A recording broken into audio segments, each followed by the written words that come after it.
ma'am, you are pregnant. However, the baby is not inside the womb, it's in the tube. But every time I'm meeting my partner, I bleed. Those who are hoping to not catch it, because the mind you may forget, you may think you're on day 5 and find you're already on day 8. Hey. And there you are, and then your 5 days will then cause you problems, because the semen that will be deposited will still be alive. I don't want someone busy looking at my private part, but unfortunately, if there's a problem, let somebody attend to it, and they will respectfully let you know what is going on, and they take it from there. We call that contact bleeding. So once the penis irritates the cervix, if you've got a small ulcer there, all you remember, you can't see what's going on inside you. It's just gonna bleed, and every time it bleeds.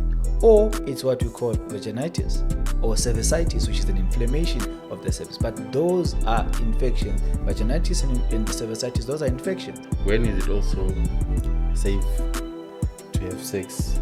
What are the risk factors of this person that made them end up with this problem? Then we go through everything and ask, we're thinking this is most likely the most cause of your problem. It's not only smoking, though I must say that it's not only smoking. There are other factors that cause that.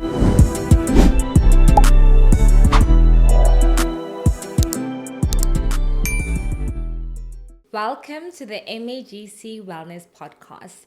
My name is Kgaogelo Photoane, and today we have a very interesting topic for the ladies. We're going to be delving deep into women's health. I know we've done it before, but there's a lot to debunk, a lot of myths to debunk, a lot to go through. So today we have with us Dr. Dlamini, and I'm going to allow him to introduce himself, and we'll get right to it. Thank you so much for coming in. Thank you for having me. Okay, would you like to introduce yourself to our viewers? I am Dr. Siboniso Dlamini. I am, I wear 2 caps, but I'm a sports physician and I'm also a gynecologist in both ends. But today we're here discussing women's health, which is quite something that's close to my heart. Yeah. So what a coincidence. I know. I'm thinking that is, you know what? Yeah. So we're having a little bit of a moment because recently, we just interviewed sports physio. a sports physio who mentioned sports physicians, yeah. and we were like, what? So thank you for being here. You could have actually just joined that session. We could have gotten a lot more. Okay, so why gynae? Why did you choose gynecology? Is it obs and gynae or? It's obs and gynae. Yeah, yes. why that? Simple answer is I am my mother's son. Simple. Oh, mother's son. Yeah. She's a gynecologist. No. Oh. But, I was hoping that was the right answer. No. I've always said, I think I've grew up saying, I've always used this phrase with my friends, that I want to be the father that my mother was to me. Aww, that is so cute. Was your mother a single mother? I mean, from that question. No, but her character and her friendship that we had with her had like really, I think I carry most of that in me. She was a strong woman, and yeah, I'm happy. I've never gotten that answer before. So yeah. Wow, guys, I'm such a sentimental person. So that answer just derailed my thought process. Okay, so let's get right into it. We're going to be just talking women's health and just debunking myths as we go along, right? Okay. So what are the common, just general myths about women's health and the reproductive system? I think one thing that I've always hear a lot of ladies complaining about is there's this myth that if ladies are on contraceptives, they get wet and they get all those sort of things that people say because you're on contraceptives, therefore you kind of become a bad person for your partner, so to say. So there's a lot of myth going on. What does around wet that. mean? So that's always the question that you want to ask yourself. because Sorry. for as long as you are, engaging, you obviously wouldn't expect any dryness in your private part because that obviously will cause problems for you or cause irritation, and then so there's always that thing that because unfortunately rumors on the street, they travel faster, and they 100%. for some reason they actually believed easily by other people than the ones who are supposed to answer the question. So, which I always say to the patients, but then when you then went to the clinic or to the doctor or your gynecologist, why didn't you ask, is that true or false? Because basically that is not true. But unfortunately, it's one of the commonest things that go there. And then obviously there's an issue of gaining weight, which has an element of it because some of the contraceptives, they make you, retain water. So you might gain water, sometimes your appetite and whatnot. But it's things that for as long as you are well informed, when you're starting whatever medication or contraceptives you're in, it's easy to look out for and to understand when it does happen. Okay. Yeah. I know we're now going in this direction, but while we're on the topic of contraceptives, what is the difference between the IUD, the hormonal one, and the copper one? I think, because you know why? I honestly gain weight on hormonal anything, injection, pills. So I'm asking for a lot of us that are going through that. Fair enough. And I think it's like you said, there's basically we let's just take, we say we've got two of them. We've got the what we call the Mirena, and then we've got the copper one. So the Mirena is the one that has a hormone called progesterone, and Mirena is copper. It has no hormones in it. And I think the basis of how it works, obviously it goes down into the scientific mechanism, how it works. But then it basically what you're saying is, if you feel like you usually would struggle with the presence of a hormone, then the copper IUD will actually make much better sense to choose it. Yes. Okay, so we're going to come back to this conversation of contraceptives at a later stage. I thought while we're here, let me just, ask. No problem. So, in the current generation or era that we're living in, women are busy, right? Women they're getting their coins, they're getting their bags, and they are wives, girlfriends, mothers. Women wear many caps now, right? So how can a typical busy woman take care of her reproductive health? Just simple tips.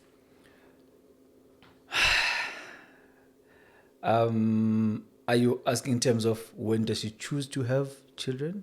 No, Are you asking in terms reproductive of health in terms of, keeping it clean and tidy, making sure that, you don't contract UTIs, and what you put in your body to make sure that everything is 100%. So we're looking at, I think I'll probably throw in a few things there. Number one, unfortunately, in terms of the UTIs, you have a part where you are responsible, and then you've got a part when you are not responsible. Because, if you've got a partner and you don't know what is going on out there, then obviously you won't know, you understand? But if you and your partner, and if you and your partner are not using protection at home, which is obviously one of the commonest things, and then obviously whatever he brings is unfortunately not your responsibility. However, you as a person, as a lady, also have a responsibility to make sure you're not out there on the street with every other person. So basically what we're talking about is promiscuity. That may be the issue on that, in terms of the UTIs. But then in terms of the reproductive health and the life going forward in making sure you get babies, we're looking at the lifestyle. Now, by lifestyle, I'm talking about, like, for example, promiscuity and different partners every day without protection. That also causes problems. That's one. Two, it's a lot of ladies take what we call, they smoke. They smoke. Okay. So cigarette smoking is actually a bit of a problem. It's actually a huge problem that we face in terms of fertility issues. Yeah, hardly. Wait, Actually, for as long as vaping. Happily vaping. Those These are, unfortunately, these hubblies and vaping, it's new things in the community. They're accepting it and they're doing it nearly willy, but the outcome of it is actually not good. And unfortunately, it's things that it will take you a good 5, 6 to 10 years before then you realize actually the problem started there. However, remember, we've got a freedom of will, so we do whatever we want to do, and we can't really. We can only advise, and people can take what they take. So, like I was talking about smoking, and then also. Sorry, before we move on from the smoking, is it the tobacco, the nicotine, and what is it? Like, what does it do? Does it reduce something, increase something? Because I mean, people vape and people smoke happily all the time. So let's just take it down. Basically, when you are, for your organs to be supplied by oxygen, for them to be able to function, they need to be supplied by oxygen, the nutrients and whatnot. There's a level that we call the capillary level. See, there are big vessels, they get smaller and smaller and smaller, and by the time they get to the area where they're supposed to supply, even towards the tip of, like for example, the tip of the fingers, it's very small and very sensitive. So unfortunately, nicotine destroys that area there, causes problems there. And that is when the exchanges take place, like the oxygen exchanges, the gas exchanges, that's where they take place. And that's where, unfortunately, it affects. But that's actually definite. That is unfortunate because now, when I just come to you and say, like, please don't smoke, you're like, but why shouldn't you smoke? You understand? Whereas then, which is different now, I meet you in the consultation room, you are now a patient who's struggling to fall pregnant because you've been smoking for the past 10 years or 5 years. To you, it's like, I'm cool, I can smoke, I can do whatever. Then now you're struggling to fall pregnant. Or you have what you call ectopic pregnancies. You have an ectopic pregnancy because now your tubes are struggling. Your body is very sensitive to the amount of oxygen it takes. And unfortunately, the chemical imbalances that come with the toxins that we take into our body affects us. And unfortunately, it affects us at a later stage where now all we're saying, you know what, it's okay, we're already where we are, let's just help you and move. Whereas had you listened earlier, it could have been better. But unfortunately, you can't impact on people's lifestyle. You have to just advise, and then they take it if they take it. If they don't, they don't. So, what is ectopic pregnancy? I'm sure there's our viewers who would like to know, maybe in simple terms, what does it mean? What is it? Ectopic pregnancy. So, ectopic pregnancy is when we tell you that, ma'am, you are pregnant. However, the baby is not inside the womb, it's in the tube. So that is the commonest area where it goes to the tube. And those are fallopian tubes. And that happens because that is where fertilization takes place. That's where the semen meets the egg. And the fertilization takes place. And then as it comes back into the womb for growth and implantation, because of the movement, there's something inside the tube that is called ciliars. So because the nicotine affects the movement of the ciliars, and it basically because they live on proper blood supply. So once they don't have enough blood supply, then they die off. So now semen has swum all the way to the tube, but it gets there. Now it's supposed to take it back, and it doesn't move. So then it grows there. Now because it's size dependent, it will then remain there because it can't move back. It's not only smoking, though I must say that it's not only smoking. There are other factors that cause that. But this is one of the things that actually cause that. Because whenever you find someone who's got a condition, you always say, oh, okay, this person has this condition. But then what are the risk factors of this person that made them end up with this problem? Then we go through everything and ask, oh, we're thinking this is most likely the most cause of your problem. Okay. So, Sabelo, sorry to just disturb. You're not directing. Mau answer, you can just look into that camera instead of looking at me and how. Okay. So it's not just nicotine. It's not just smoking only. Okay. Yeah. What other things affect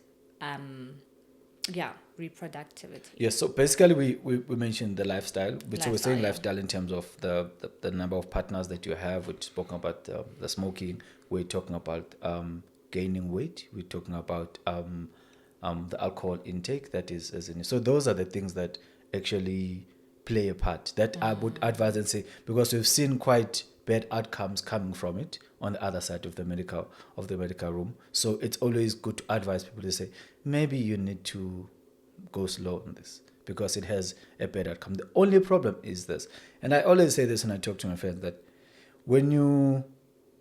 there are things that you will do now that will feel good now, and there are things that you will do now that will feel painful, but the outcome differs like that. The one that is nice now, usually the outcome at the end or the long term is not nice, and the one that's painful now is good. So I usually compare training and probably drinking and whatnot. So my friend always say, but you want to go running and everything, let me just go drink. I'm like, okay, it's fine. But then in the end, I might have to pull you when you are now running and people are chasing us because of the running, I was feeling pain at that time. But now because I managed to become a bit healthier, then I am a bit fitter than you. And then if you are drinking and you're living a sedentary lifestyle where you're just doing as you please and you're not really taking care of your life that well, at the end of the day, the outcome may not be good in terms of the hypertension, in terms of diabetes, in terms of actually gaining weight even more. And in this day and age, we're realizing that gaining weight is becoming a thing. Almost every other person is gaining weight. We're not saying it's not going to happen. We're just saying people be aware of it and try and do something as soon as. Because you always know. You're always going to tell something has changed. No, those genes will tell you. Yeah. When you're trying to... Exactly. The genes will say no, girl. I always laugh at my wife. Like, then you jump. We're not there anymore. No. Yeah. So I want to ask this because I think it's something that a lot of people don't talk about. Do genetics play a part in reproductive health? Yes, it does. Okay. What part does it play? Usually, we've got that's usually the endocrine part.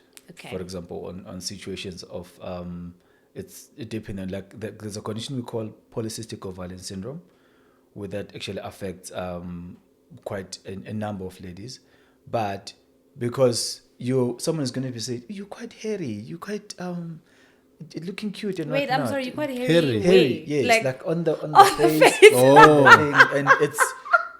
I thought people comment. On what now? You are so hairy, like.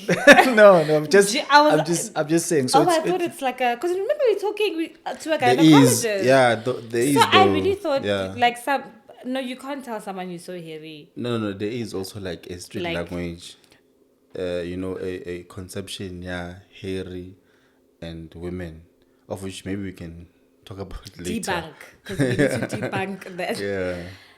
Hairy women do what? Actually, I don't know that myth. We'll speak about it later. Please remind me. You'll bring it up now. Okay. So if someone is hairy, then what does that mean? There's what we call a hirsutism, where a lady is not meant to be having like hard, coarse hair on the face. They can get small, light skin, light hair that moves it, but there's that one that looks like it's a male, or some of even have male pattern hair. They have hair on the chest. Those are things that will always, but most of those things are familial. You understand? So that's what you're asking. Can it be somewhere from the gene? That's what I'm saying. So usually that is the issue with it. And unfortunately, with that, there's a deeper part that depends in the ovaries and affects their menstruation, and that in turn will affect their reproductive health. Sure. Yeah. Okay.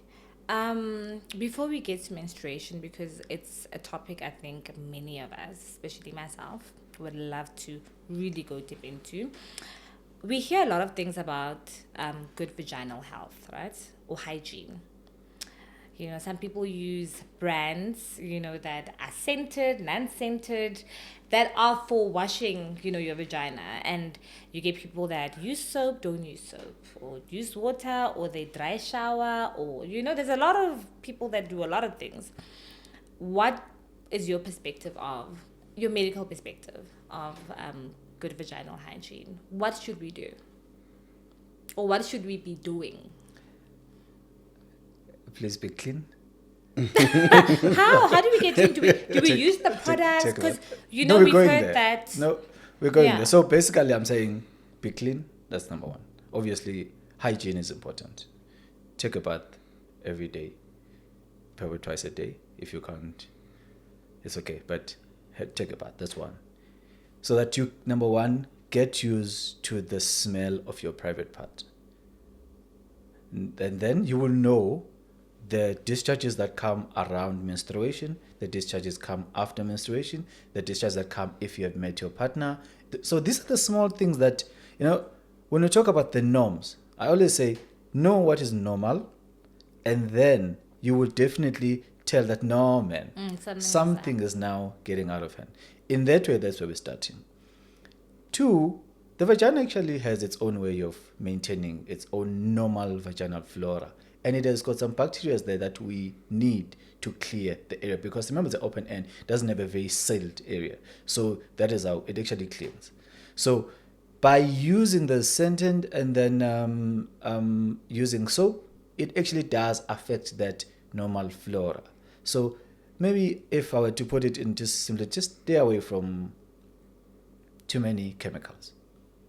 And without. Now, when you say just use water, it's like Dr. Dlamini is now affecting other people who are doing their business and everywhere. And I'm not trying to do that, but I'm just saying, in whatever that someone is selling to you, obviously try and check how good is the product, and how close to your normal vaginal flora it is, so that it can at least accommodate. Because obviously I understand in situations where there's been an infection and you really need to douche and whatnot. You understand? Those are situations that are once off or every other time, not all the time. But in terms of when it's just a normal person who doesn't have big problems in their private part, just take a bath, make sure you're clean. Maybe avoid putting chemicals into your vagina so that you maintain the vaginal flora, and then you should be fine. Okay. Yeah. And I know, well, I hope not, but I know some people expect the vagina to smell like roses. What is the expected normal vaginal smell? Should it be odorless? A little bit of an odor? Big odor? It can't really be odorless, but it shouldn't be a pungent smell. You can't just like suddenly you can understand. So that's basically what we're talking about.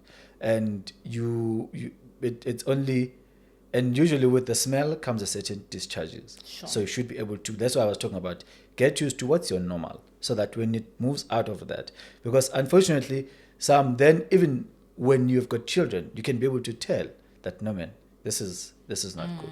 So always be observant and be able to tell when there's a difference from things. So that's basically what we are. It's difficult to say this is the smell that is supposed to come there, but for it being odorless, it's not really but it shouldn't be that pungent smell that you can say, no, something is going on there. For as long as you get to that, then get someone to have a look at it and see what's going on. And by having a look at it doesn't mean it has to be they have to, but they can just, you don't have to be sexually active to ask somebody to have a look at it. Because remember, there are things that could happen around the vagina, even if you're not sexually active, so you can still have somebody to have a look at it and see what's going on. Okay. One last question about vagina. I mean, the girlies have to know. Not just from words. Hair, right? There's a lot of opinions about hair. That having a lot of hair, in your vaginal area may cause like you to not have really good hygiene. Or people do funny things. There's like waxes that are different, Brazilian, what. That is subjective to... To what? Hey, I'm not sure you where are you're not the going guy to. in me. Ace, wait. Hold on. No, I'm asking about, should there be hair or not? Or should there be a little hair, or like small little... Because people have preferences, right? There are people that like a clean, good shave or wax. And there are people that like a little bit, little pubic hair. Women for themselves. We're not even talking about what your partner prefers. I thought maybe you were asking about it. Hey, preference is your own until you meet the right person, please. So, what is the medical right answer for that? Remember, hair. Wait. Remember, hair is natural. Yeah. It grows in you. Like I said, you take a bath, you make sure you clean it, doesn't smell. Who's going to fight that? No one can fight that. However, as the day goes, the more hair you have, the more heat you may accumulate, and they may sweat, and then that means If you don't, then you might have to wash more frequently than others. But like we're saying, you know yourself. Even people with hair, I've got a beard. I would know when there's something going on when it's not okay. So basically, I'm just throwing things like say, you know how you taking care of yourself, and you know how hygiene is. But maybe do sometimes take an advice when maybe your partner says, "Love, can we just maybe in a respectful way, just do listen to them so that at least you are in harmony with the people in your bedroom, so or with the person the person in your bedroom. the person Not people. in your bedroom. No, I was having in plural form, but then I realized that was no with the person in your the bedroom. person. Yes. And underwear, I know there's people that don't like wearing underwear, and there's different fabrics to underwear, and apparently that also affects your pH levels because of the friction. I don't know, but yeah. Today we're getting into the crux of it. Lubrication, like we said, as you walk, and fortunately the vagina doesn't do that when you walk. It's not like just because you're walking on your legs, that's what is happening. It's just that it's in the area that actually gets heat, basically. But if you're gonna put, for example, a jean, and you've seen the jean has got the lines inside, that's inside, and then that is wrapping on the area. So just that irritation, after a long run, it may end up causing and because it's wrapping in one area, and it's just the irritation that will take off the skin, and then obviously end up underneath. And then once the skin is open, like we're saying, there are bacteria around. You open that bare area, that is not where they're supposed to be, so they're gonna get in and start causing problems. So just a bit of we don't know if they would like to use panty liners, but I don't know if you're not wearing an underwear, what happens. I honestly wouldn't know that deep inside ladies' jeans, except once they've taken it off, I can talk about what I see. But if there's an irritation, it will definitely cause problems. It will be difficult to say whether if you're wearing a jean, but obviously we know that the jean is hard, it may cause problems, pants, whatever situation is. But if somebody's probably would say, no, but I'm not wearing an underwear, but I'm just wearing a skirt, then what's the problem in that? You see, so now that shouldn't really be much of a problem. Okay. We've obviously, we go in our traditional roots, and we be dressed in things that obviously are not, because don't wear underwears when you're wearing traditional attire, and then that's how you know you keep your hygiene. The important part is know yourself, make sure you clean up, and Special underwear. Underwear you're is not a supposed to be must. wearing an underwear when wearing beige. Yeah. What is it? Now, you're not expected to be wearing an underwear because you are in a that's how it's Natural supposed to be. form, yeah. Yes. Okay, so underwear is not a must. Know yourself and know when to. Exactly. That's Ask to for my help, page. right? Guys. But the challenge with this is where you sit, though. Where you sit. You understand? You're sitting down, and now suddenly you're picking up things because you didn't cover. Like we said, there's no proper enclosure in your private part, and that causes a bit of yeah. So that could be a problem also. Okay, I have a lot more questions, but we have a lot to get through. So we're gonna talk about our very, very I don't know. I know women don't like this topic very much because siagoa. We're going to talk about menstruations and hormones.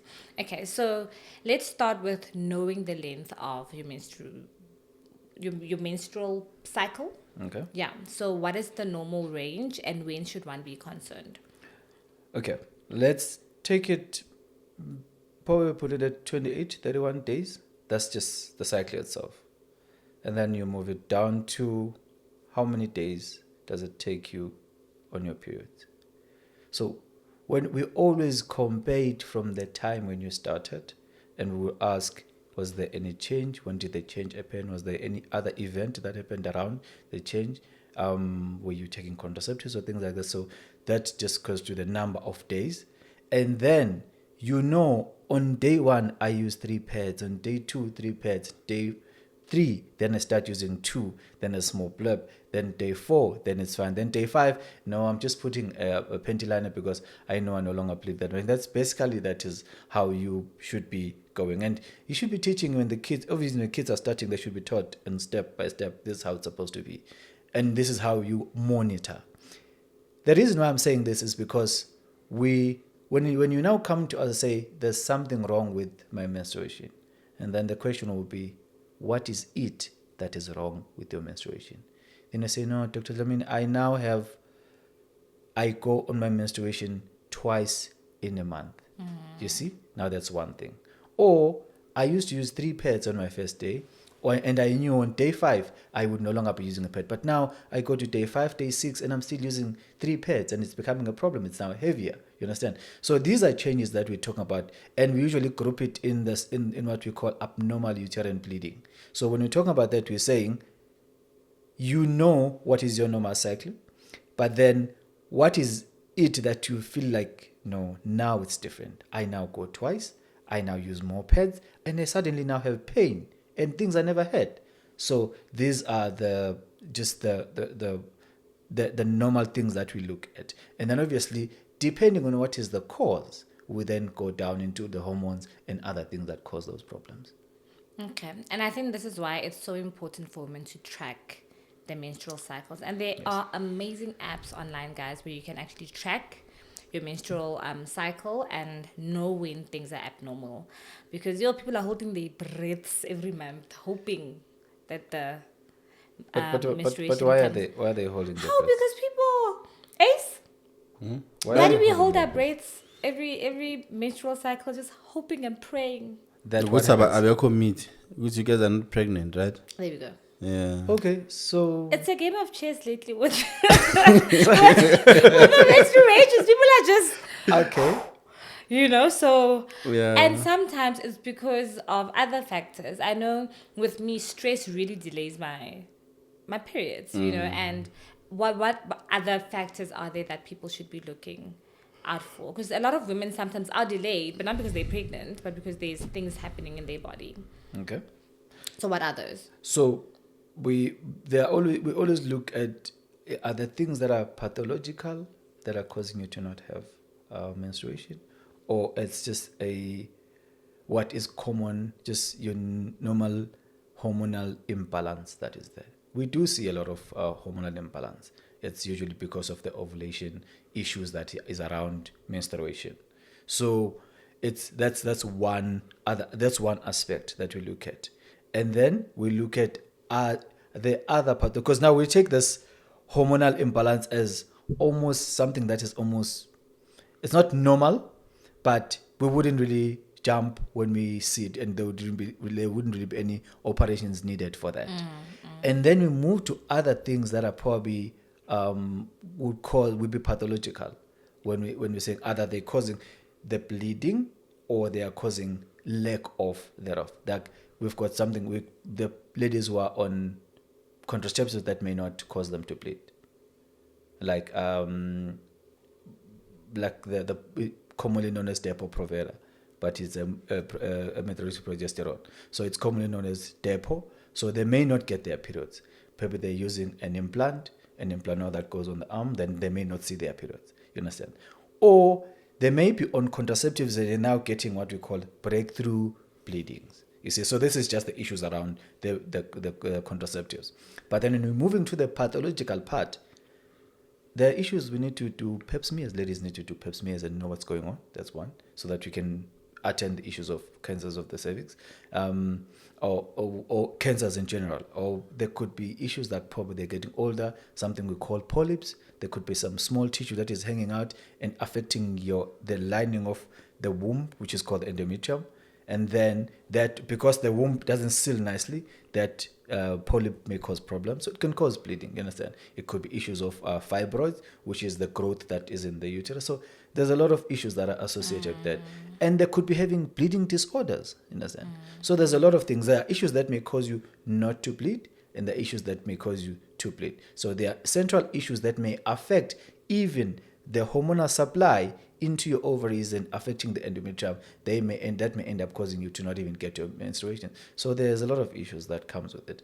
And some of them, we say, the ladies that they say, I'm not pregnant, but I'm producing some milk, and then suddenly I'm no longer seeing my period. So there's a lot of things that come with that. But I think I'd probably rather not go into that, because it becomes suddenly I'm talking to only the medical team, not to the public, and it's only fair that we keep it to the level of the public. Yeah. And so when we're talking about hormones, right? I know that Ace, I don't know if you know this, but The cycle has phases. Now I'm teaching you. From the books, of course. Yeah. Yeah. So what hope, like because obviously the hormones fluctuate, right? So what are the different phases and what do the hormonal fluctuations there, how do they affect like our emotions, our moods? Because we go through a lot. Like you're crying today and then your period comes tomorrow. And you're like, oh, that was, yeah, okay. Now you're angry at everyone and then your periods come. So why does that happen? I think maybe before you answer that, like, I also want to add a question. When is it also safe to have sex and then one would not be pregnant?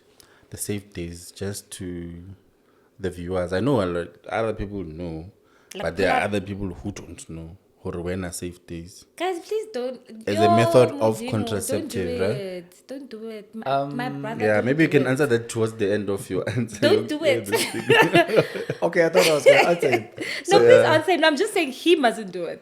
So basically, what he's talking about, this is a form of contraceptive.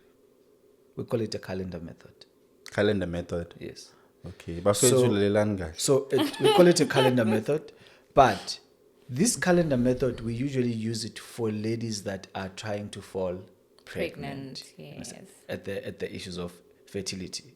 Now, just after you've finished your menstruation, up until, depending on how long is your cycle, because obviously it depends on how long, when the egg is retrieved from the ovary into the fallopian tube, how long is it going to take to stay alive, and how long is the semen that would have been deposited in the vagina is going to take to stay alive. So those are the issues that you're playing around with. So you basically have at least about 4 to 5 days of to play from the time of ending the menstruation. That is on on the ladies that have got 5-day menstruation. So it's okay from day 6, day 7, day 10 up to day 11. Then that's obviously kind of like safe. The challenge with that is, should your menstruation not your cycle not be regular, then you could be throwing yourself in. That's why she is actually saying, listen, please stay far from that. So it's something we use so that those who are hoping to fall pregnant, we know when to catch it. So we can count the number of days. But then those who are hoping to not catch it, because the mind you may forget, you may think you're on day 5 and find you're already on day 8. Hey. And there you are. And then your 5 days will then cause you problems, because the semen that would have been deposited will still be alive. You see? So now that comes up. That's the How problem. long is the semen alive? Just so we so we can talk. No. That's what I'm saying. So We'll come back to the cycle, but it's important. Give it 5 days. At during day 5, they probably are dying off. The spermatozoa that would have been deposited, but that's the longest it actually could stay. That's like the strong guys, like the strong swimmers. But because he said that's the longest. Basically, that's the duration that it actually. No, it really is a fact that they are strong swimmers and swimmers that struggle a little bit, and it's okay. It happens. So going back to now the cycle, can we talk about the phases? So probably for easy understanding of the community, I'll say there are 2 hormones that are involved. Sure. In menstruation. So one is the one that prepares the smallest eggs inside the ovary that will pop out of the ovary for the tubes to pick up and then bring it inside to wait for the sperm to come and fertilize. It's that. And that is the hormone we call estrogen. That's the first part that plays, that is there. The second one is now the progesterone. Now the progesterone will help with, actually there's just an interchange where now with the preparation after the ovulation and then the fertilization that takes place and then the after the fertilization, then the zygote moves, which is the fertilized. Okay, let's call it the baby because Let's not call it the baby. There's a lot of okay. different opinions Yeah, about but when a baby is a baby. Yeah, but let's it's not an go argument. there. It's No, an that's what I'm like. argument. Let's not go there because there are people that feel like a baby's a baby. Once what for. So, for the sake of peace and happiness, It's a baby. You want to no, call it a zygote? Okay. let's call it Let's a, call it a a zygote zygote. because It's we okay. know that it's a fertilized egg. Okay, Yeah. let's call it a zygote. Then the zygote is then will then obviously move from the area of fertilization in the tube into the uterus, and then remember the uterus has got this contractility that takes place every now and then, but those contractility have to be put into rest at that time. Hence, we call progesterone. It's what keeps the uterus in quiescent state. It basically allows it to relax, not have much movement, so that it can afford to stretch until the baby is the pregnancy is a term, and then the pregnancy the baby can be delivered after that.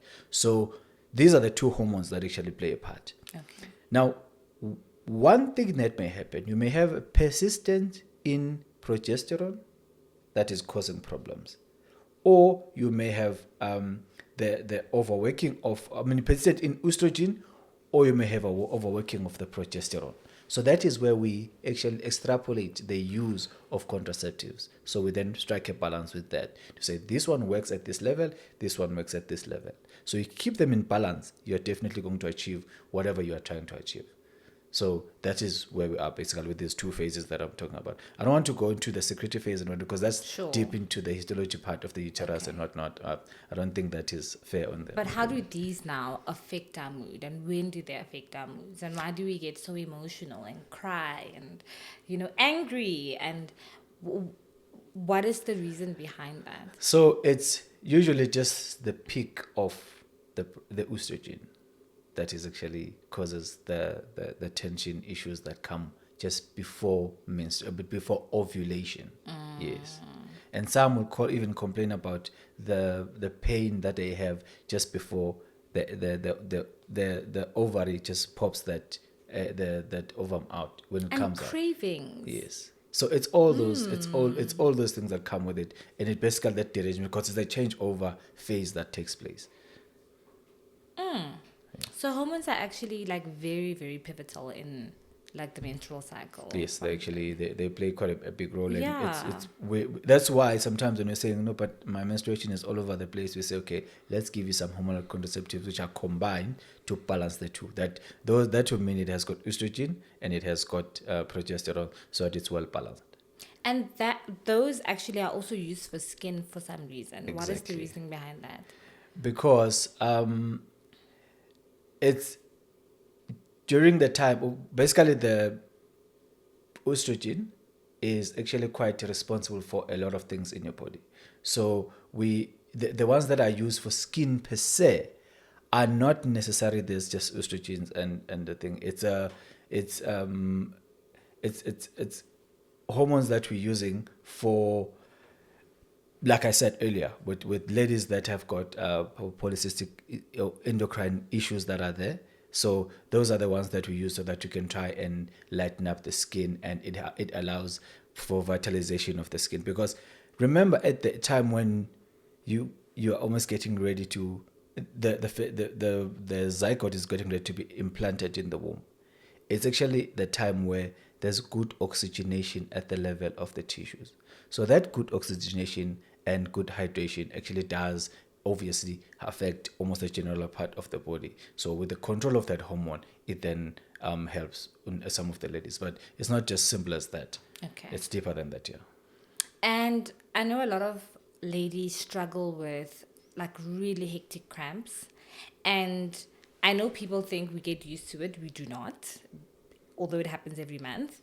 And we get bloated, and our breasts get sore. And we just go through a lot.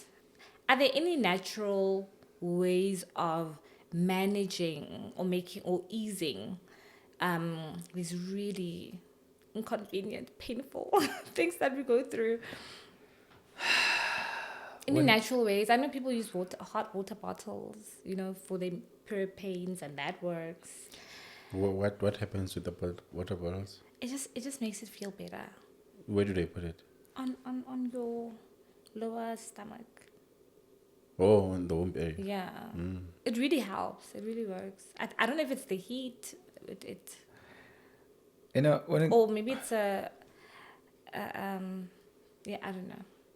When it comes to natural ways of doing things, it's always a problem. Okay, it's a problem because every community carries its own way of doing things. So it's a difficult topic to just dive in and say this is how you do it. I'll answer it and we find, but this is what the Swazis do. I'll answer it and someone says, but this is what Pedis do. This is how the Zulus do. This is how the Sotos do things. So it's not as easy as it. So basically, what I can say is, what works will work for you. Okay. However, there are things that you would say, probably try and stay away from. Like the challenge I have is when we're using medication that is almost traditionally. And there's nothing wrong with traditional medicine, let me put it that way out there. But there is an issue of calibration, of dosing that goes with it. How much of it to use, when to use it, how often do you use it. So those are the issues with that. So unfortunately, in situations like that, I would rather probably reserve my comment on that and not dive in much into it, because I feel I may find myself offending certain communities that would believe this is how things are. But it all in all, we're saying what works for you works. However, just make sure that it doesn't affect your body in a long run. And that might not also be easy to know. Like, well, I won't go, but in the male health section, there are other things that are causing a lot of problems on the streets. And people are just saying, take this, it's going to make you good. You're like, there are posters. Okay, and the kidneys are gone. And suddenly you see, and because kidneys do a lot of work in terms of cleaning up your body. And there are toxins that when you take, because you do not know what is the dose of the medication that you have taken, it then causes problems for you. But I'd rather not get much into those. Ace, you're a little bit quiet there. Are you feeling all right? Men are just so uncomfortable talking about menstruations. I don't know. Well, you're a little bit quieter than usual. Are you okay? He's the expert with this. Like, I'm actually learning. I'm actually picking up and absorbing and actually getting to also understand. Oh, this is what it means. I'm actually learning. I'm intrigued. You're more quiet than usual. Okay. Yeah. So there's a lot of so now we're going to talk a little bit about sex, right? Before we go to sex, okay. Actually, I have a question. In fact, this question has been burning when you guys were speaking. There's people who go on their periods and then it doesn't stop. It can go up to a month. What causes that? I think that is what we were talking about when we're saying there's so now that forms part of abnormal uterine bleeding that we're talking about. We're saying there's a lot of pathology that can come with it. It could be hormonal. So when that happens, you basically do need to see someone to attend to you. And if it's just saying, because it could be, as the worst part that could be, it could be cancer. You understand? So it's, for as long as you've got issues like that, do attend to them. It's not an easy thing to say, to say what causes prolonged bleeding is just this. It's not easy, but obviously there are different things that cause that. I'm just picking cancer because I'm realizing that in this day and age, we're seeing the cancer profile coming down and down and down and down to younger people when it comes to cervical cancer. And that's one thing that is actually quite preventable if we were to catch it well in time and understand what is going on. So it's those things that I'm saying, it shouldn't really be ignored. It's good. That's what I'm saying. Know your normal cycle. Yeah. Know when it gets out of line. Unfortunately, we've got someone's going to, but I wanted to go to the clinic. It's too busy out there. I don't have money to go there. We understand. And I mean, we can't fight people when they've got issues, but we're saying for as long as if you do get a chance, please just have someone have a look at you and see if you're okay, and then we take it from there. Yeah. And then the very same reason, also one last question, which actually is another one on top of that one. Then there's also like people who actually experience periods every time they attempt to have sex. Is that normal? Now, that is it actually related? a very dangerous one. Yeah. It actually hits exactly on what I'm talking about when I'm talking about cervical cancer, because that's what we call that contact bleeding. So once the penis irritates the cervix, if you've got a small ulcer there, all you remember, you can't see what's going on inside you. It's just gonna bleed, and every time it bleeds, or it's what we call vaginitis or cervicitis, which is an inflammation of the cervix. But those are infections. Vaginitis and cervicitis, those are infections. So you have someone to have a look so they can treat you. Okay. And then when it comes to the bigger aspect of problems, we're talking about cancer, there could be a big ulcer there. She says, I don't feel pain, but every time I'm meeting my partner, I bleed. So somebody has to have a look and see what's going on. And that actually helps. I know it's invasion of privacy for someone, like, no, I don't want someone busy looking at my private part. But unfortunately, if there's a problem, let somebody attend to it, and they will respectfully let you know what is going on, and they take it from there. And we really need to normalize these conversations, because the vagina and the penis are part of the human body, and they're used frequently. So we need to really start talking about them and not be ashamed or embarrassed, or because there's a lot of like misconceptions that still go on because we don't have the conversations, if we're being honest. And speaking of misconceptions, there's a lot of misconceptions about women and sex, right? That the vagina size, I don't know, like the vagina doesn't go back to the normal size. There's a lot of like misconceptions about females and sex. So yeah, I was actually waiting for this topic. When men think a lot of things about the vagina and and sex. Yeah. So what are the common ones that you've heard on the streets or even like in the consultation room, and what is the truth of that? Okay, let's start here. When you're saying there's a lot of misconception about the size of the vagina, whatever, who is saying this? Is it men that are talking? Is it women that are talking? I think it's both. From my experience, men, because women know it goes back to size, guys. We live with it every day. We have vaginas. We know that. Women speak about their vaginas, or Guys, women talk. speak about vaginas. We can go to me. Do you mind having a look? There's something so that feels uncomfortable. Can you Is just it? use a torch? And yes, I don't. Maybe it's just me and my friends, but because we're very comfortable, because it's a normal thing. Your vagina is a normal organ. It's not a, it's normal. So your question is based on the size. No, just misconceptions. It's just one that I've heard, that okay, I've come the across. size, yeah. So not necessarily sticking on that, just general sex female misconceptions. Let us be honest.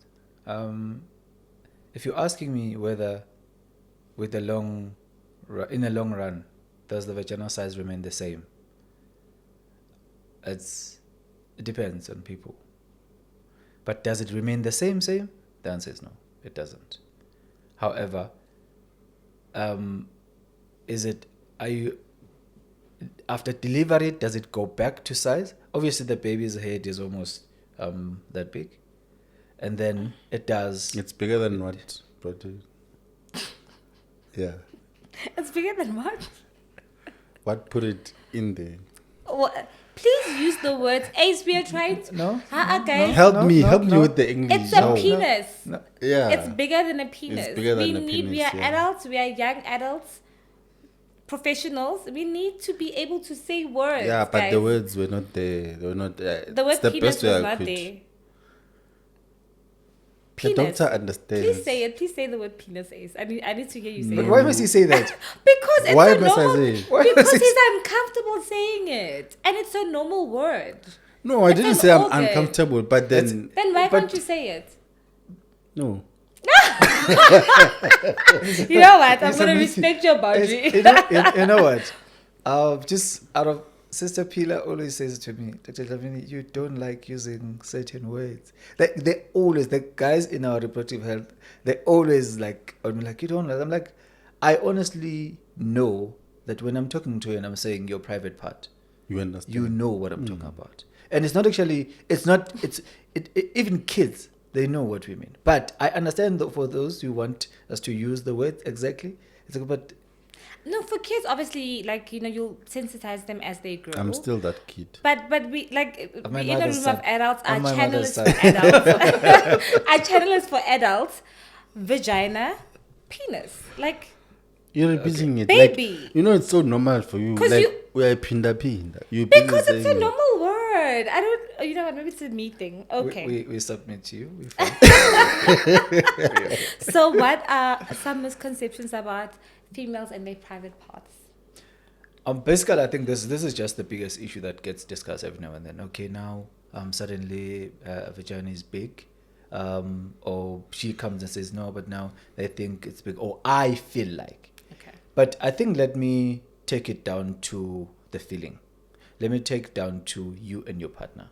The honest truth is, when it comes to intimacy, it's between two people, and the honest truth is, just the way that you can orgasm without penetration. If you guys are in sync with your partner, you're almost in a good track, in the right track. And I think that is the main part that is needed that needs to be understood when it comes to this. It's not just the size. It's not just because now when you're talking about On the size, both ends. yeah, thank you. That's where I'm going. So now when you're talking about the size, it means you must look on both ends. Understand? Is it the size that is, which size is small? Are you saying the size is small because the penis is small and the vagina is big? Or you're saying, so that because the penis is small, you would think the vagina is big? Or because the vagina is big, you would think the penis is small? You see? So I think it's not things that are, things that I wouldn't want to go into and say there's bigger penises, there's smaller penises, but we understand that there are conditions that obviously some males may have where their private part are not as big as supposed to be the normal size. And obviously, even on the ladies, sometimes they do get injuries during deliveries, and unfortunately their private part doesn't go back to normal. So that's where we're starting. But when you're talking about intimacy, partners need to understand each other, and they need to know that if we are in sync and we are able to talk to each other, because the biggest issue is what is it that you can do about the change that you've noticed. So we say for men, unfortunately, there's really nothing much. If their size, they've reached their size, they've reached their adult size, that's what it is. However, in terms of, they may have erectile dysfunction that can affect that. And the same goes for women. After you've been with a few guys, or if you've been with your partner quite a long time, then unfortunately the size may be a bit different than it was when we were younger.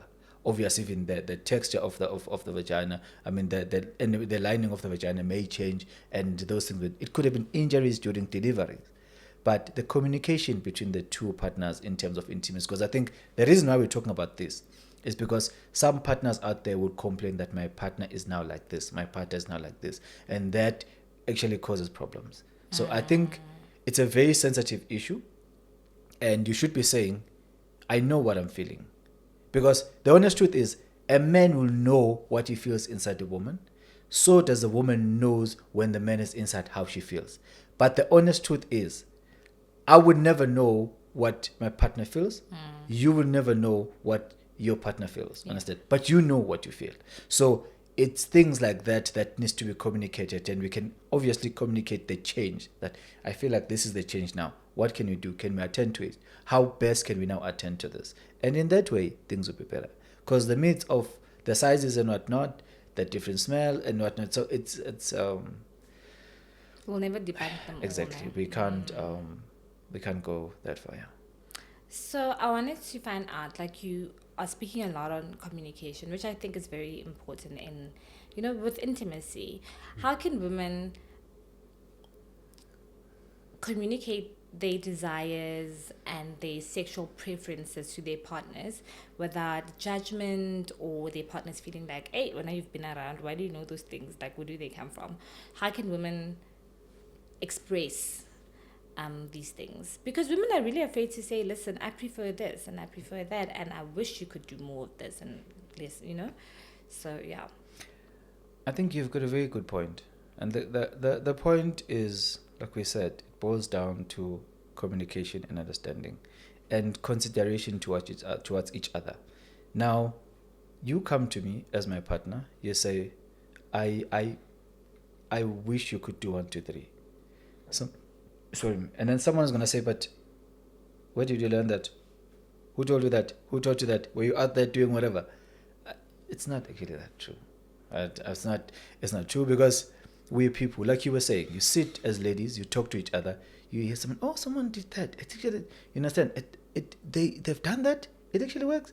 And can I try it and see if I want to? So it's those things that you should have such, number one, good communication with your partner and understanding each other.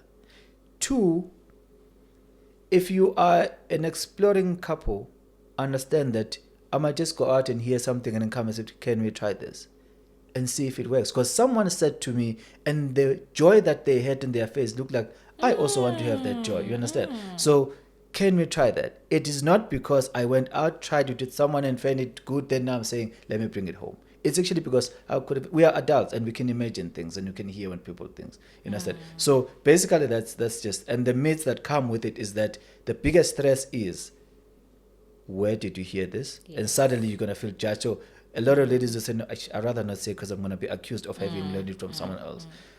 But honestly, unfortunately, some may have learned it from someone else. That's actually because guys, you understand? We are in South Yeah, that's we're in South yeah.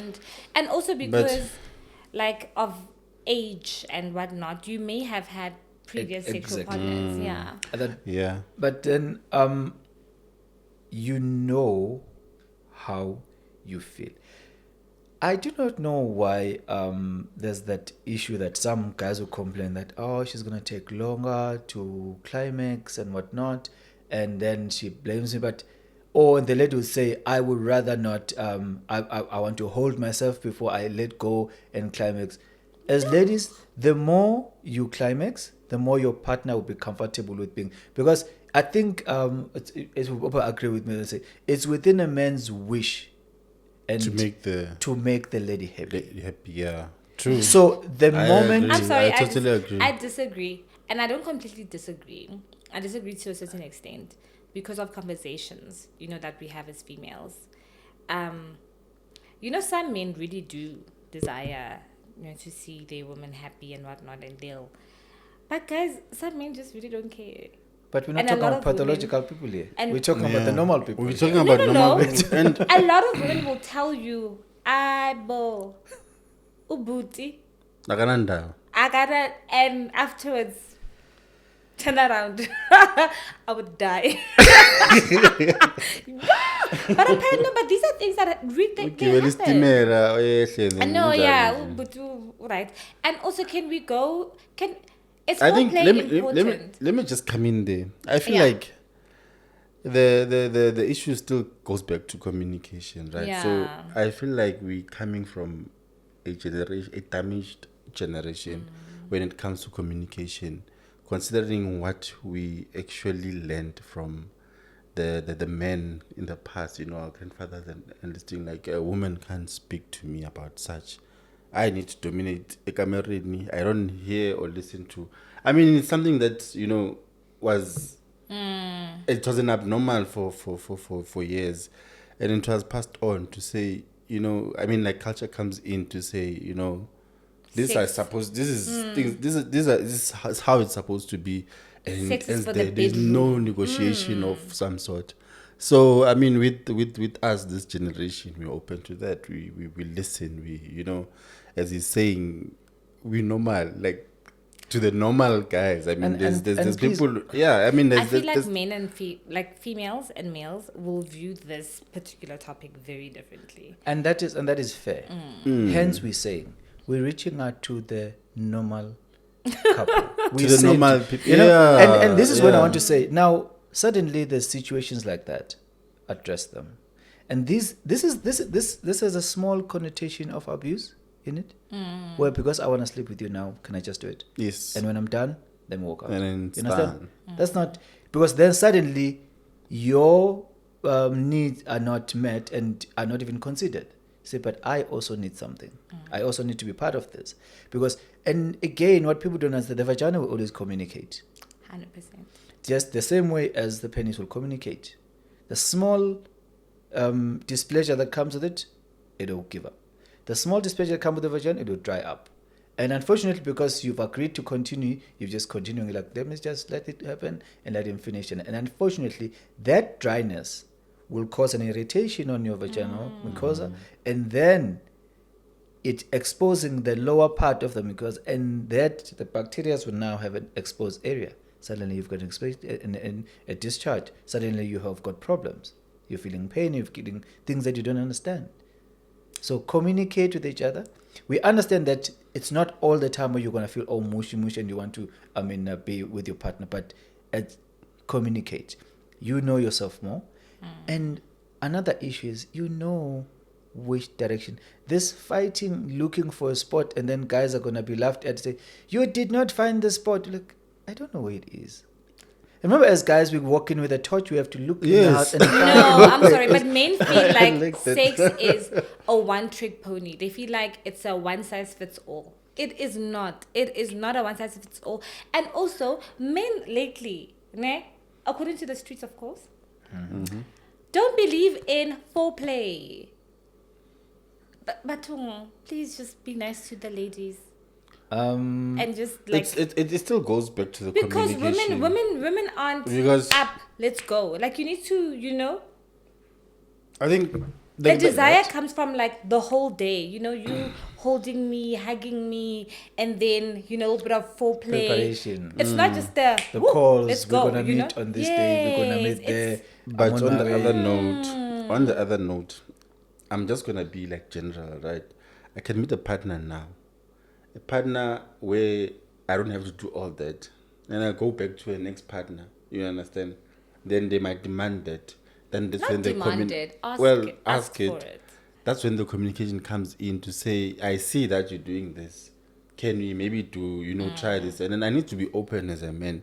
But a lot of guys, they fail to open up to that idea of, my woman just said this now, because of maybe this narrative that you need to be in charge and all. Sometimes you just need to listen what the lady is saying, you understand? Then maybe I move on, I find maybe what I found, because, it's such things that happen out there. So, yeah, it's a matter of just being open-minded and also listen to what is being Your partner's communicated. saying. And then, vice versa, because it's not just about then it's the gonna woman. be, I think you'll avoid a lot of things.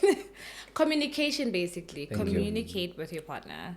Be Both considerate, ways. guys. Be considerate. Understand that your partner needs this, and it's called conjugal, right?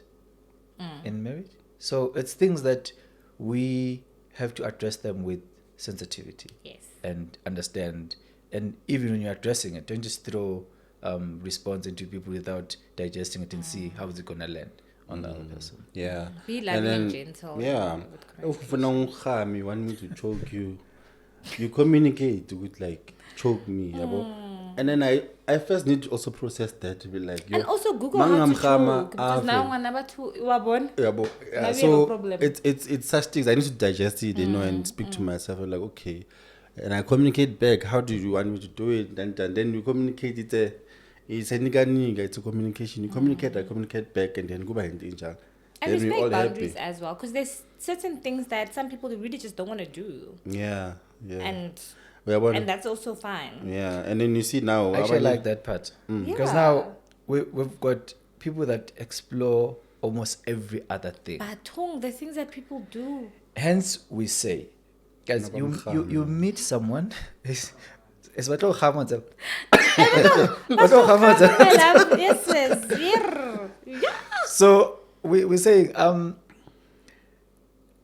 as much as you want to explore, please allow the other party to say no. And when you're meeting this person, do let them know that I'm an explorer. Because if you're an explorer, unfortunately, it means your boundaries are not ending. And at some point in time when you're older, you will want to explore other weird things that I'm now no longer comfortable with. Now, because you no longer want to explore further, I'm now moving out, and that's not fair. So rather communicate your exploring possibilities while we're still starting, so that I go in knowing that here I'm gonna be tied with chains, I'm gonna be beaten, I'm gonna be burned with candles, and I'm like, okay, fine, listen, I'm okay, I'm fine. So rather communication is key. Yeah, hey, Maru Alan Gray was motion. Is it When- Alan Gray? Was motion 50 lava first, but South Shades. Africa. No, but I also think South African women have just kept quiet, like, for a very long time. Like you said, like traditional roles and communication and stuff. So I think women are now being more liberal with, the sexuality, I guess. I also wanted to discuss low libido. Because, guys, siyakula and they're tired, or sometimes they just don't want to. But now it becomes a problem where this person really just doesn't have like normal libido, high libido. So what are the common causes, and how can one increase libido so in like, women? yes, like we would say, there's always just common things, and there's also pathological issues that may even be more than that. Okay, because remember the whole arousal phases and stages. I'm not a sexologist, so I wouldn't really go deep into those issues, but it's things that we're saying when these when how you perceive yourself may affect how you interact with the next person. I've had a baby. I'm growing a belly. I've got this. I'm not comfortable. Okay. Suddenly, I'm like, I wonder if he still sees me the same way. And if financially still does. And I mean, we're growing. And on top of that, as your partner, they cannot be busy mocking you and still expect you to feel comfortable with yourself. You understand? So those are the things that may just be part of the problem that causes like somebody pulling off. Or it could simply be because really there's something going on at the central nervous system, which is up in the brain, that is affecting you going down. And or you've got probably pain that you feel, and suddenly say, because I feel pain, rather I not. And then as time goes on, you get used to saying, listen, I'm no longer going that direction because I used to feel pain. You'll find a lady saying, listen, I've got a partner, but it's been a year we're not doing anything because I've got pain, and I no longer want to do that. And I don't even think about it. But when you then explore it deeper, you realize, actually, she does want to. It's just that now she's scared. So had we addressed these issues? So that's why we're saying there are therapies for situations that happen. It could be a psychological problem. That it could be trauma that she went through and you're not even aware. You understand? So there could be things that are happening in the background at work, situations, stressors and things. And it can be like you said, ladies these days, she is a wife at home in the morning. She is a CEO at work. She is a teacher at some point in time. She comes back home. She needs to be a mother to the kids. There's homework, and maybe the husband is busy with other issues also. And then suddenly she's been carrying this whole day, everything. And suddenly you come back and say, "Can we please?" She's like, "Listen, I just want to rest." And unfortunately, unfortunately, stressors don't choose a day, and they don't determine that you're going to have it for 2 days. So it's 3 days, 4 days, suddenly it's a week, it's a month. You're like, okay, something is wrong here. But if honestly you're saying, I feel like I am just no longer interested, I don't understand, I don't feel it even myself alone, I don't even have that need, you should be able to say, okay, I'm not okay, let me see somebody, be it a psychologist, be it a gynecologist, be it somebody that's going to be able to pick up the problem and say, listen, we think there's an issue here, then we can move with it. Okay. That helped to reduce the load. Because you see the roles that was mentioned, like you are a teacher, you are this thing, you're expected to be a wife. It's a lot of things. So get a helper, reduce the load so that you can, And communicate when you're not feeling good.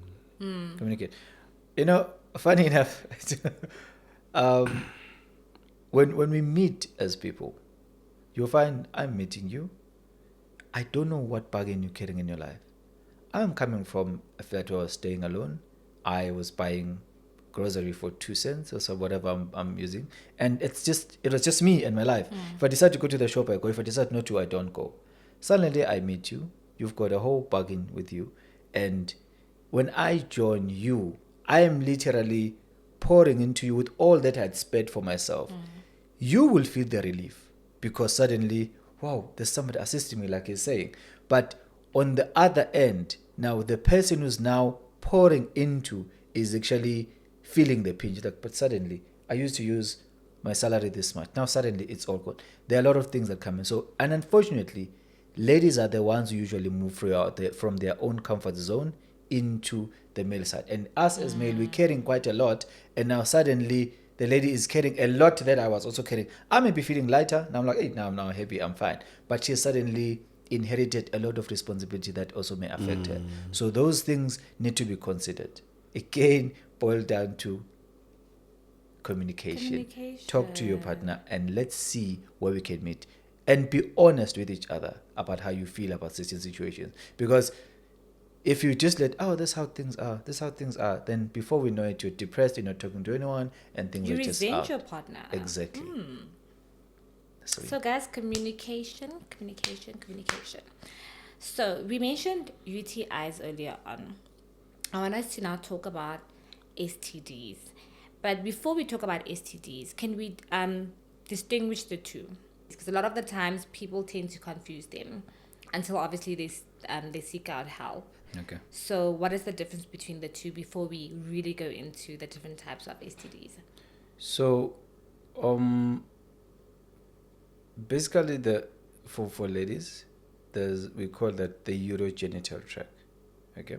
So the urology part is where it's from the kidneys to the bladder, and then you pee. It's where you pee, basically. It's the urethra. But honestly speaking, it's just above the vaginal entrance. So, introitus. So it's difficult sometimes for people to know where the problem is coming from. And then when you're talking about the abbreviation STD, it's sexually transmitted diseases. So that is because of the sexual act that somebody has actually introduced in you. Those are the two simple things. The urinary tract infection, which is UTI, is when it's in the urinary system that involves the urine. And then the sexual transmitted diseases, that one comes from. But can the two cause problems to each other? It can. Because if there's too much infection, it can affect the urethra. If there's the urine drips into the introitus, so those things may happen. But that's just the issue. Now, before we go to the different types, is it possible for the physical symptoms? Because I think that's what happens a lot, where the physical symptoms seem the same in the beginning. Ladies will talk about burning when they pee. That's we call it cramps. Yeah, exactly. So that is usually because of the bladder. It's just in the bladder. So it's the UTI, urinary tract infections. That's basically the issue. But sometimes the burning may be because at the introitus of the urethra, which is the peeing hole, is where then the problem is. Okay, so that's just what it is. So the symptoms may seem to be because the bladder sits right in front of the womb like this. So they're just sitting next to each other like that. It's difficult to know from outside which one is causing you problems. But then you can tell, okay, usually when my bladder is full, then I get more of this pain. Or maybe when I'm on my periods, even after I pee, the pain still remains. You see, so that's how you now start differentiating between the two. Say, where exactly is the issue? That's where we're starting. But then, talking about the types of or the common. Well, the commonest, basically the commonest. I would rather talk about, the commonest type is we've got discharges, we've got the gonorrheas, we've got the syphilis, we've got the cardinal vaginitis. So those are the ones that we talk about. But the biggest problem about these infections is not just that they will be there. It's the sequel after that, the long-term effect they will have on your reproductive life. Now suddenly there comes the issue of fertility, because the syphilises, the gonorrheas, the Cardinella vaginalis, those ones will unfortunately go through the cervix, up the womb, into the tubes, and like we said, remember we said in the tubes, there's very friable and soft and delicate tissue. This tissue, if it gets infection, you've known that if you've got a scar, and you heal, almost like it heals by what we call fibrosis. So once those tubes are affected, they will just close like that. And they close like that, they remain like that. Now, once they're like that, can they still catch an egg? They can't. And if they can't catch an egg, can you fall pregnant? You can't. You see, that's how the issues come in. So it's actually those small, if you think it is small, but on our side, honestly, it's big problems that are affecting the future of other ladies. Because now you're married, now it's time to reproduce, and infertility is not happening. And when you look back, it goes back to that multiple sexual partners you've had, the previous sexually transmitted disease you've had that were never treated, because it says, no, I just have a smelly discharge. I'm okay with that. I'm just like, and unfortunately, you do get ladies that are a bit unhygienic. I'm saying a bit because I'm just choosing to be respectful, but you do get ladies that are unhygienic, and they don't mind the smell. It's as if it's okay. It's like, you're like, but why is it okay for you to not be clean? And what goes with that is, unfortunately, some of them would say, but I don't even have a partner, so what? So what can I do?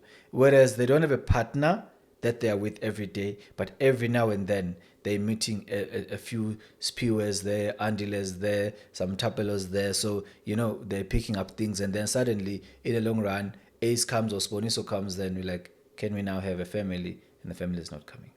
And it's actually a very a heavy thing mentally, emotionally, psychologically. It's a big issue of people not having not being able to reproduce in their marriages. It is an issue, but it's not like I don't honestly want to just keep this on the ladies. I'm sorry, I know we're talking about ladies, but partners also do play a role, because if it's a partner that brought the infection that affect, because some people, they tell, no, I've been with Spiwa since I was 16, since we met in high school. Not that I think 16-year-olds should be dating, by the way, but we know they are dating, so we can't act as if we don't. But I'm saying some have been with this person since high school, and they're now 30 years old, and they're struggling.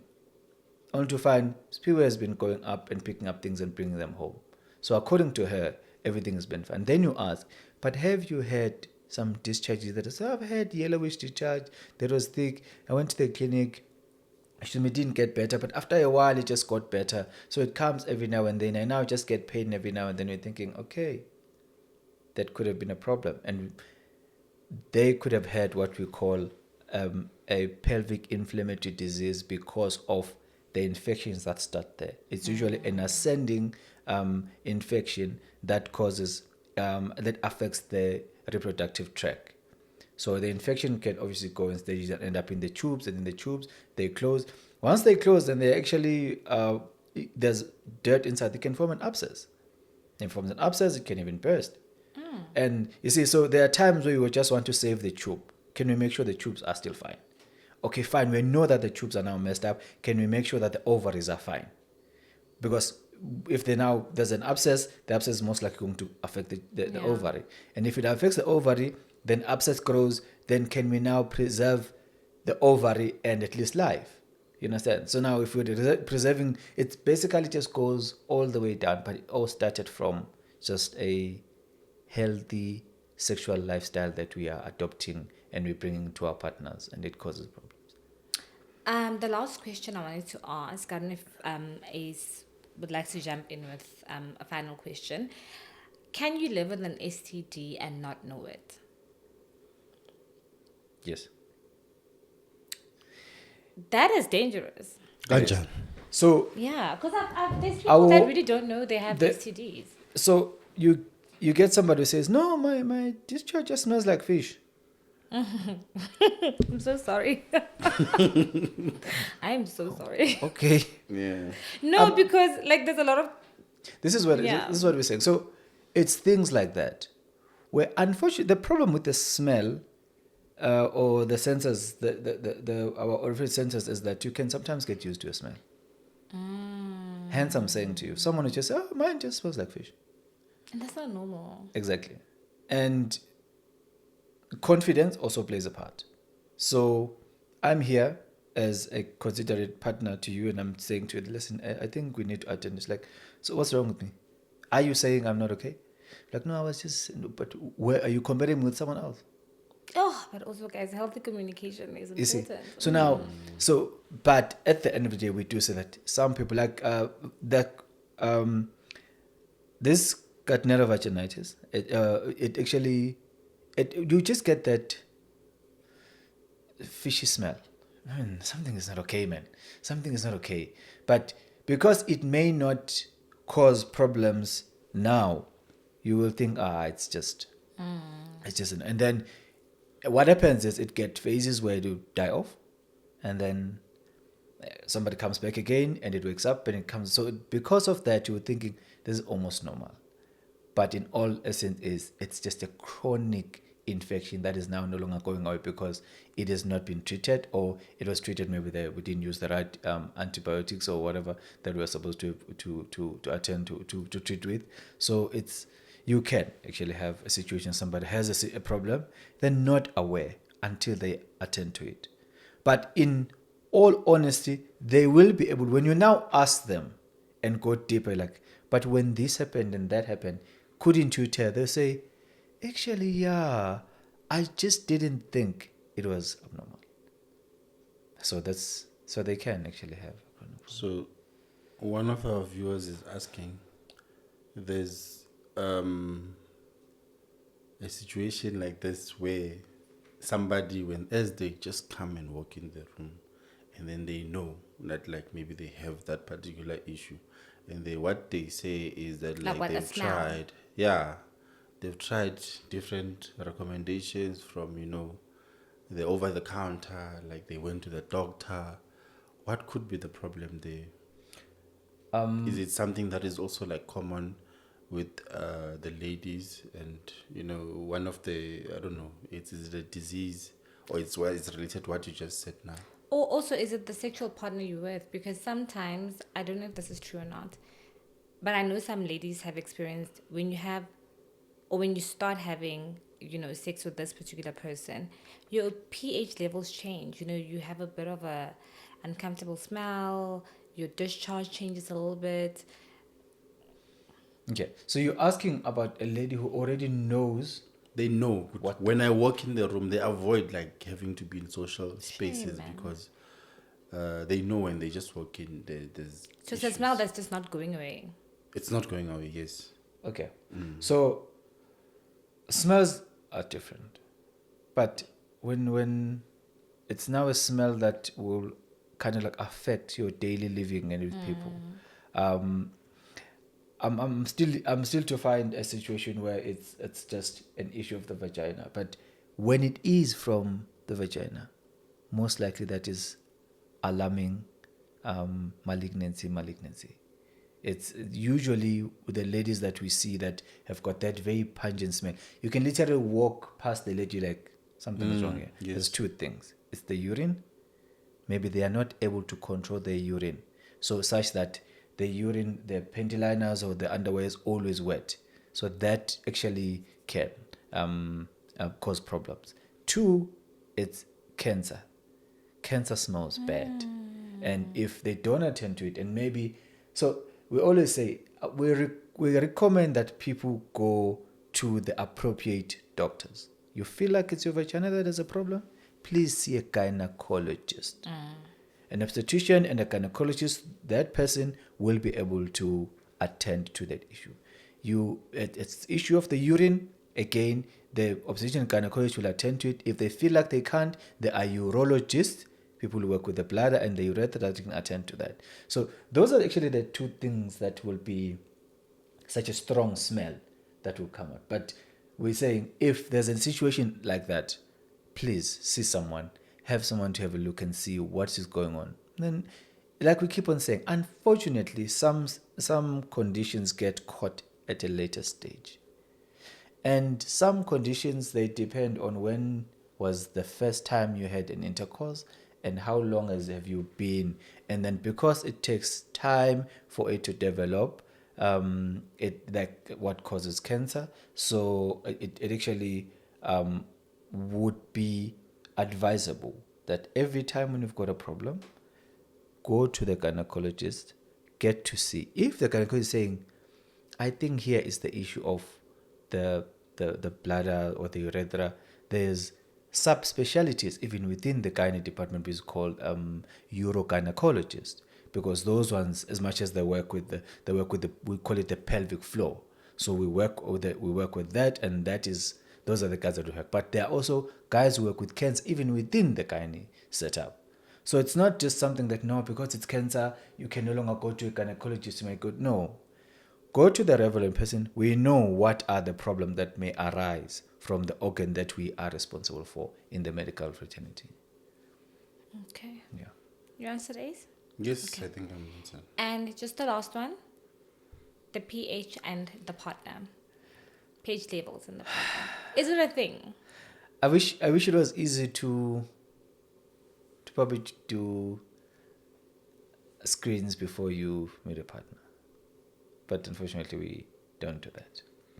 But it's one of those things. You can never know what the person is bringing. They could be coming with problems. They could be bringing problems.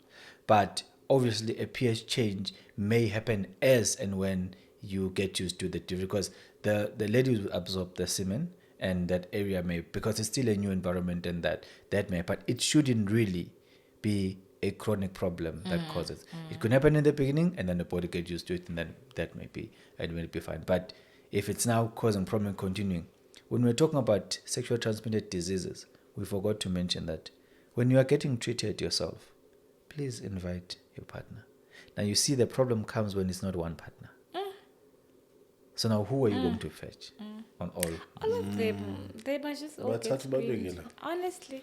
And so that, Because and, you've exposed all of them. and So might as unfortunately, once that happens, now, because even before you go consult, they'll say, but I think I know I've got a sexual transmitted disease, but where did I get it from?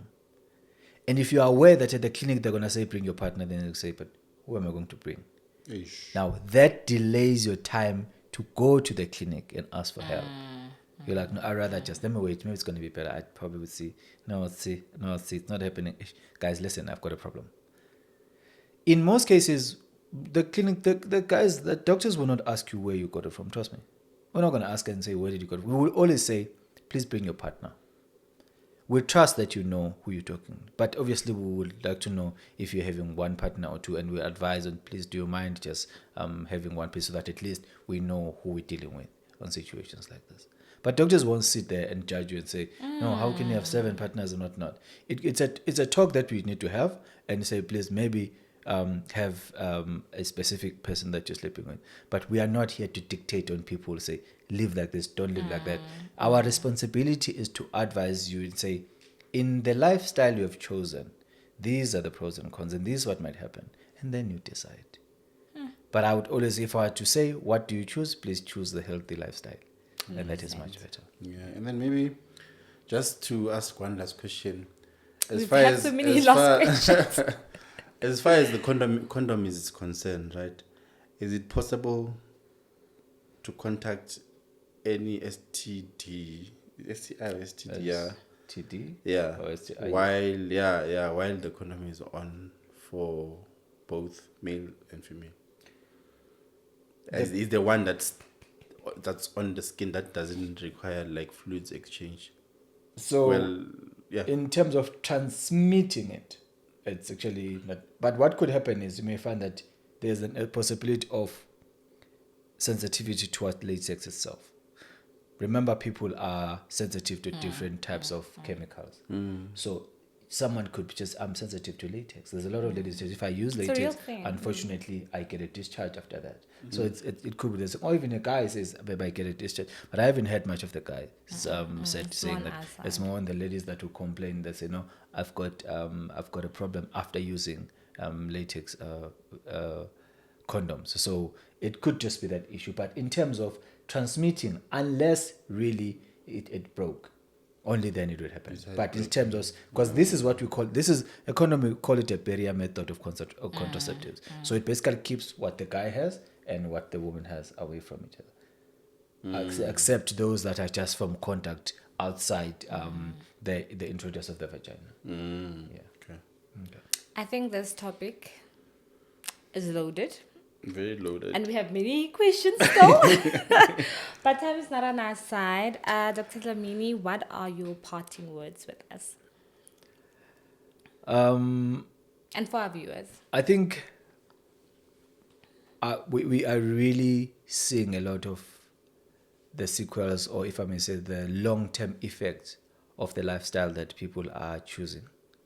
And we're talking as people who are on the receiving end, because now when you're sick, when something has happened, it's really, I don't have time to be saying, but do you remember in 2001 you were busy smoking? And I don't have time for that. I mean, I need to take care of you. So can people just choose a good lifestyle and a good hygiene and respectful and considerate towards each other, and then good communication? Surely that would work better. And I think it goes a long way. I think that's a mouthful. And where can people find you? As it stands at this point in time, we are moving homes, so I would rather not say where exactly I'm at, but Social media? Apparently, I am social media. I'm not Apparently. I'm not a social media person, but Okay. I've got a Instagram page only. I've got just WhatsApp and Instagram page. It's just Dr_Siboniso _Dlamini, and that's it. And that's where I am at. But in terms of the place where I'm working right now, I'm moving from public to private. So once all the setup is done, then people would know where exactly I'm based, and then we'll know. Okay. Yeah. And of course, we will let you know as soon as we know. But thank you so much for such an informative, very hot topic, you know. And yeah, like I think I've received a lot of, you know, like answers to a lot of questions. And I know Ace is just still burning with. Yeah. He's sitting there like, He's like, Ace, yeah, you know what? No, I think we should also get like a part 2 of this. There's No, so much to definitely. unpack. Yeah. There's so much to unpack. And also, we just need to be very honest, transparent, and okay with having these conversations, because there are long-term effects. You're not gonna ask me to say that word again. Or No, not? no, No, I respect Oh, your okay. boundary. You said a boundary, and I respect it. So no, I won't force you to say it again. So yeah, from myself, Dr. Dlamini and Ace, it's goodbye.